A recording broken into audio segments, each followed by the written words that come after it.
Hey people, ¿cómo están? La misión del día de hoy es resolver dos de las preguntas más frecuentes que hay en esta tarea de querer comer mejor o de comer bien. La primera es muy común antes siquiera de tener una dieta y la segunda definitivamente ya surge como cuando ya tienes tu plan de alimentación en la mano. Se trata de la pregunta de si es mejor comer alimentos crudos o de comerlos cocidos. Hay algunas personas que sí me preguntan más específicamente acerca de las verduras, pero definitivamente varias otras me preguntan abiertamente, es decir, su duda es en la generalidad de los alimentos, llámense verduras, frutas, grasas, proteínas, etc. Pues básicamente si esto es bueno o si es malo. Aunque parezca algo medio obvio de responder, pensándola mejor en una pasta, en algún arroz, frijoles o algún tipo de estos alimentos, pues déjenme decirles que no para todos es tan obvio. La segunda pregunta es ya más para cuando tienes tu plan de alimentación en la mano, tus horarios, tus alimentos, tus porciones. Acá es en donde surge esa pregunta de si se pesa crudo o se pesa cocido. Pero bueno, retomando la primera, el error más grande está en generalizar, pues como todo. Mientras algunos alimentos es muchísimo mejor comértelos en crudos, para otros ni siquiera esto es una opción. Por ejemplo, hablando meramente de las verduras y de las frutas, podría pensarse que comérselas crudas es mejor. Y sí, pero no. ¿Por qué?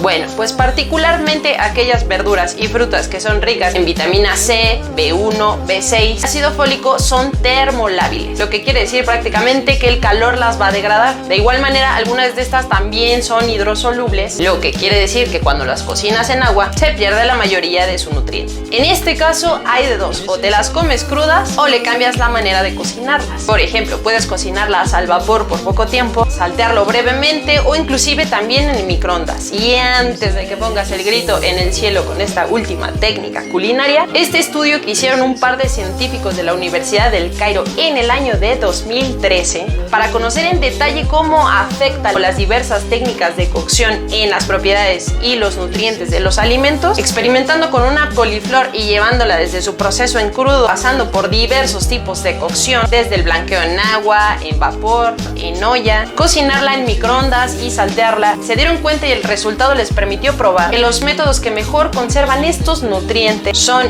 el blanqueo y la cocción al vapor, el salteado a alta temperatura pero con poco aceite y el microondas. Ya si hablamos de comerlas crudas, su mayor beneficio está en la fibra. Prácticamente esta celulosa característica de las verduras y de las frutas en su estado crudo está íntegra, por lo que al sistema digestivo le cuesta muchísimo más tiempo en procesarlo, lo cual nos hace sentir satisfechos por un poquito más de tiempo. Pero dentro del mismo reino de las verduras y de las frutas, algunas vitaminas por el contrario, digamos que se activan o nuestro cuerpo puede asimilarlas muchísimo mejor cuando se someten al calor. Por ejemplo, los carotenoides, licopeno en el jitomate, luteína en las espinacas y los betacarotenos en las zanahorias. Otro caso es el de las legumbres. En este caso, además de que se van a ablandar y te las vas a poder comer, la cocción puede destruir estos alimentos que se les suele llamar antinutritivos, los cuales existen en forma natural dentro de algunos alimentos, pero el problema es que algunos de estos dificultan o impiden la absorción de algunos otros nutrimentos. Por ejemplo,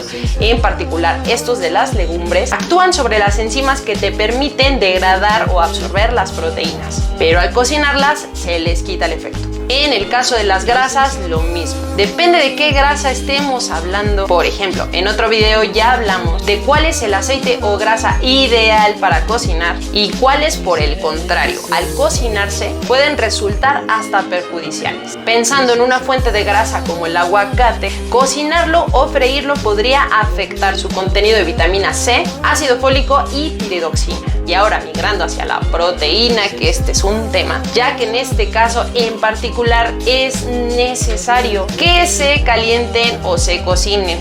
Uno, para destruir cualquier tipo de microorganismo que pueda causarnos intoxicaciones, y dos, porque solo con calor sucede la desnaturalización de las proteínas, que es un proceso en el cual la estructura de la proteína cambia, y esto, digamos, en palabras simples, podemos digerirla y asimilarla. Además, cocinar los alimentos en muchas ocasiones le va a dar colores, consistencias, olores, sabor, peso y volumen distinto a los alimentos. Y de aquí parte la segunda pregunta, que es que si se pesan en crudo o se pesan en cocido. Lo primero es entender que justo tras cocinarse los alimentos va a cambiar su peso, ya sea por pérdida de la grasa o del agua que puedan tener internamente, o al contrario, también pueden aumentar dependiendo de la técnica culinaria que estés utilizando. En promedio, hablando de las carnes o de los pescados, disminuyen un 20% de su peso cuando se cocinan. Caso contrario, las fuentes de carbohidrato, donde al contrario, pues obviamente como necesitan de agua o inclusive en algunas ocasiones se fríen,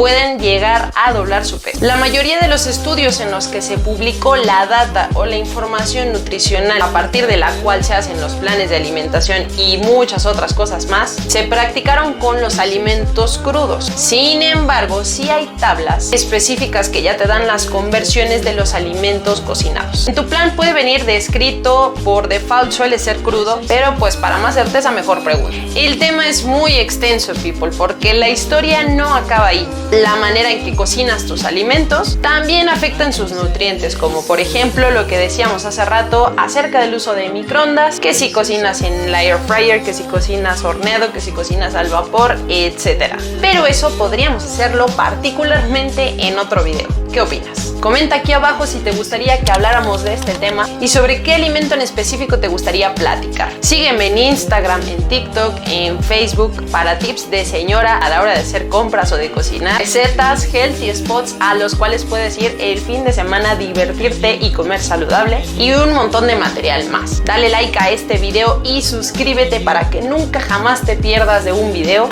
Y como siempre, cuídate mucho, que tengas bonito día, buena vibra